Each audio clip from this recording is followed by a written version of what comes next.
Hello, in today's video I'm going to show you what the male Native American dress on the plains would have looked like around the late 1800s to early 1900s, around the 1890s.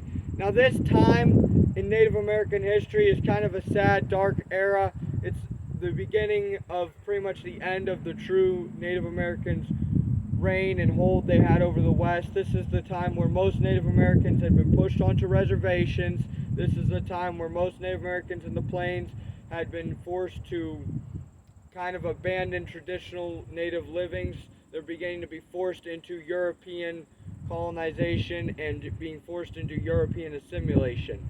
Now, but especially in the early 1890s, this was the beginning of it. So you're still seeing a lot of traditional Native Americans holding on to traditional ways, traditional dress, but you're also beginning to see a lot of European ideologies and European ways of life and European dress being forced on them. So this is a great time that you see the two cultures kind of clash and you see the two combined. So this is where you get a lot of interesting ways and interesting combinations. So it's an era that does need to be talked about. But again, sadly, this is the time when most Native Americans in the plains had been forced on a reservation. This is the beginning of the residential school era, which is a very dark time for Native American history.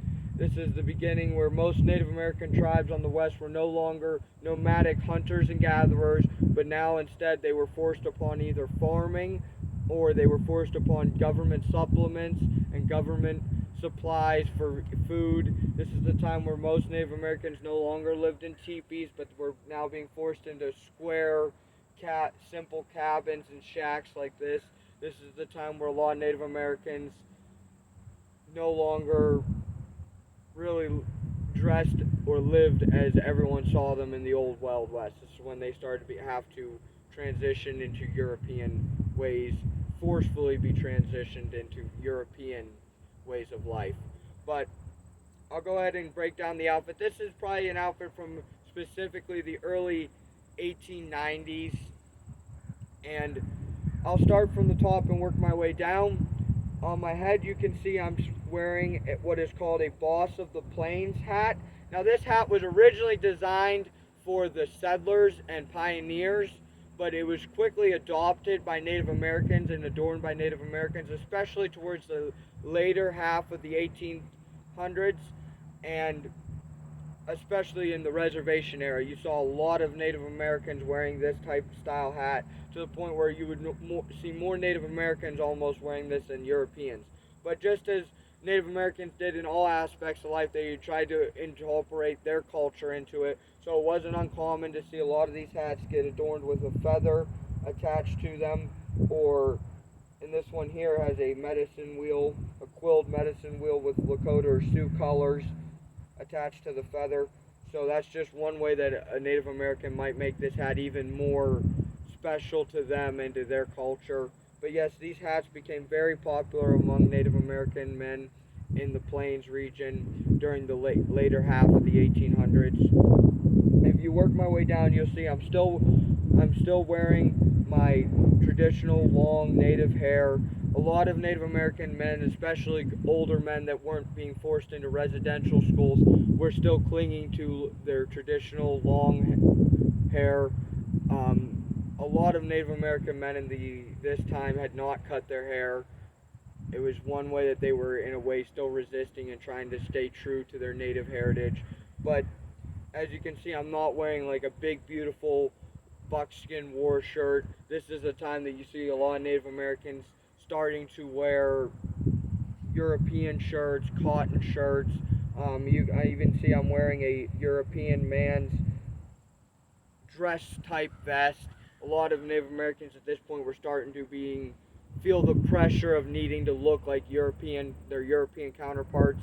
So, and a lot of this was kind of almost past the cowboy era. So they're starting to feel the need to look like the European men in Washington, the Indian agents that were coming to them. They were feeling the need to look like that. The pressure that these men were putting on the native peoples to assimilate and look like them. So you can see I'm wearing a European-styled dress vest or dress coat. This was not uncommon in this time. But as you can see, I'm still wearing traditional native beading and a native style necklace or native style breastplate. This is again just a time where you see a lot of European wares being forced on them, but also a lot of traditional natives still holding on to, especially in the adult men who weren't forced on presidential schools, holding on to traditional native wares. As you go down, you'll see I'm still wearing traditional native clothing on my lower half. I'm wearing buckskin pants.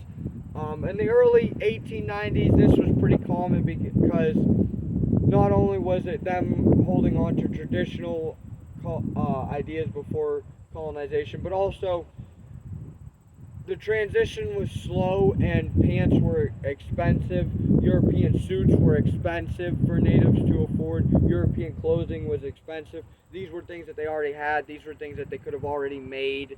So a lot of Native Americans, not only in a sign of resistance and holding to traditions and the old ways, but also in they didn't have it yet, so they were still wearing what they had had prior, which would be traditional Native American leggings with fringed buckskin or traditional breechcloths and not pants yet. Now, as sadly as you would get closer and closer to the end of the 1800s, beginning of the 1900s, that's when you'd really see Native Americans completely wearing suits. That's when you see Native Americans start to have to cut their hair. But in the early 1890s, you'd really see a slow transition into that, and you'd see a lot of natives still beginning to adapt into it, but still wearing traditional wares. Now, one thing you'll see that I'm wearing is I'm wearing moccasins. Now, that's kind of unique because even as Native Americans began to wear towards the later end of the 1800s, beginning 1900s, wear complete European outfits and begin to look completely in European ways, moccasins were still pretty common on reservations. And that was less of a sign of resistance at the time, even though it was, but it was more so because European shoes were just plain out expensive. They were hard to come by, and a lot of Native Americans at this time were still being forced to farm and work, so the shoes would just wear out, and Native Americans couldn't always afford to replace them, so a lot of Native Americans were still wearing moccasins. Now, they might be less beaded, they wouldn't maybe be as decorated to draw less attention, but because at this time, sadly, there was often penalties for trying to participate in your culture in late reservation life. But moccasins kind of became a common staple point and were still worn among Native Americans, mostly just because, again, they were cheap and they were something that the natives themselves could make and fabricate for themselves. So it was more out of necessity that moccasins kind of always stayed popular in the late 1800s. Not saying that European shoes weren't worn by Native Americans in the late 1800s on reservations, just saying moccasins were still pretty common out of necessity.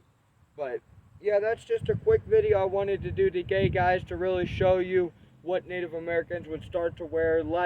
You wouldn't see as many war bonnets, you wouldn't see buckskinned fancy war shirts. You started to see less of that, more European wears, European coats, European shirts, but at the same time, you're still seeing unique things to Native culture. Long braided hair, there's many photos of natives wearing complete European suits, but still long braided hair. You're still seeing Native ways in a less subtle manner. Again, but you're also seeing things like that were less common in the Plains wars, such as these hats, but became more common in reservation era life. It was really just a completely different style and different way.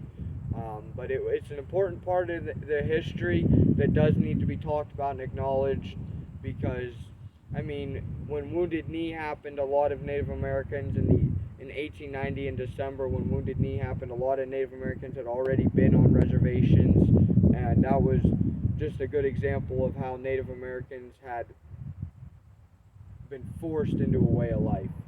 But anyway, I just wanted to give you that quick video to talk about that era, talk about that time in Native history, because it's often forgotten about and more focused on and more romanticized the early days when they were riding horses, hunting buffalo. But this time is important.